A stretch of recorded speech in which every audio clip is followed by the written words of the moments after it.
আসসালামু আলাইকুম, কি অবস্থা সবার? আশা করি অনেক ভালো। তো চলে আসলাম রোমান সুপার মার্কেটে। তো আজ আর বেশি কথা নয়, এই সুপার মার্কেটটা ঘুরে ঘুরে দেখাবো যে নতুন আসলে কেমন কি হবে এবং মার্কেটটা কত সুন্দর। দুবাই একটা সুপার মার্কেট। তো দেখুন এখানে একজন এই মার্কেটের লোক, এর কাজ শুধু এই সবজির সেক্টরেই একটু সাফাই করে রাখার। এখানে দেখুন পেঁয়াজ মরিচ এগুলোর একটু ময়লা হয়ে যায়, এটা সাফাই করে রাখে। কিন্তু এত বড় মার্কেট, পুরা মার্কেট কিন্তু সাফাই, কোনো ময়লা নেই, একটু ময়লা খুঁজে পারবেন না মার্কেটের নিচে। আর এই জায়গাগুলো দেখছেন খালি সাইডের।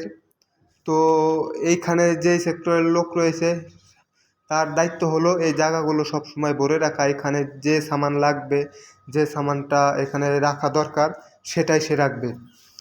এবং সামনে যে রয়েছে চকলেটের সেক্টর, তো ওইখানে চকলেট বিক্রি করার জন্য দুজন লোক রয়েছে। তাদের কাজ শুধু এনেই পুরা দিন এখানে থাকার। এবং যারা ক্যাশিয়ারে থাকবে, যারা সামনের ওই মোবাইলের দোকানে থাকবে।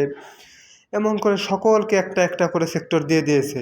আপনি যদি কোনো সময় এই সুপার মার্কেটে আসেন, তো আপনাকেও এমন একটা সেক্টর দিয়ে দিবে, আপনি যেই সেক্টরটা পারফেক্ট, যেভাবে ইন্টারভিউ দিয়ে আসবেন যে আমি এই সেক্টরে কাজ করছি, এই কাজ জানি। কোনো জুতার শপে হয়তো থাকতে পারেন, বা কোনো মার্কেটে থাকতে পারেন, কাপড়ের মার্কেটে থাকতে পারেন। এখানে সব কিছুই আছে, আপনার যেই কাজটা আপনি পারেন আপনার সুপারভাইজার দেখবে আপনার যে কাজটা ভালো হয় সেটাই আপনাকে দেবে। এই দুবাই, সৌদি আরব, কাতার, ওমান, এইসব দেশে এই মার্কেটের কাজগুলো অনেক শান্তির একটা কাজ এবং আরামের একটা কাজ।